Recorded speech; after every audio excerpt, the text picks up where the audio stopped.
విజయవాడ నగరంలోని తుమ్మలపల్లి కళాక్షేత్రంలో ఏపీ ప్రభుత్వం తరపున ఉగాది వేడుకలను ఘనంగా నిర్వహించారు. భాషా సాంస్కృతిక శాఖ ఆధ్వర్యంలో సంబరాలు చేశారు.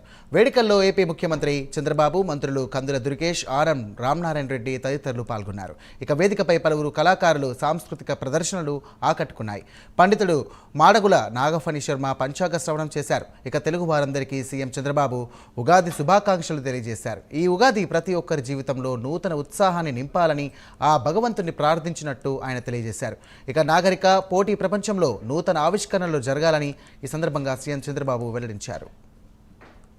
రాష్ట్రంలో, మన దేశంలో, విదేశాల్లో ఉండే తెలుగు వారందరికీ మీ అందరి తరపున ఉగాది శుభాకాంక్షలు తెలియజేస్తున్న ఈ ఉగాది ప్రతి ఒక్కరి జీవితాల్లో ఒక నూతనమైనటువంటి ఉత్సాహాన్ని కాకుండా ఒక మంచి భవిష్యత్తును ఇవ్వాల్సిందిగా భగవంతుని ప్రార్థిస్తున్నా. నేను ఎప్పుడు కూడా ఒకటి ఆలోచిస్తూ ఉంటాను. నాగరిక ప్రపంచంలో, పోటీ ప్రపంచంలో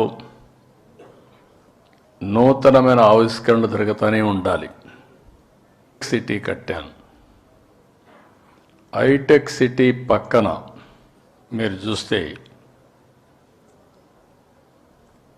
ఏదైతే ఒక మంచి గ్రామీణ వాతావరణం ఉట్టిపడే విధంగా పక్కనే పేరు కూడా దానికి పెట్టాను. వీరికి ఇచ్చింది అవధాని కేంద్రం.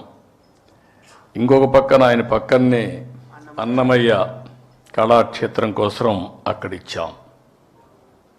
పక్కనే మన కళావేదిక ఒకటి కట్టాం.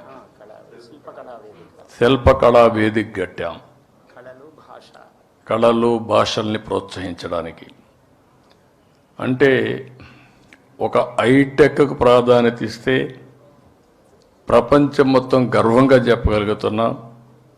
25 సంవత్సరాల్లో అమెరికాలో ఉండే అమెరికన్స్ కంటే 2 ఇంతల ఆదాయం సంపాదించిన జాతి ఏదైనా ఉందంటే తెలుగు జాతి.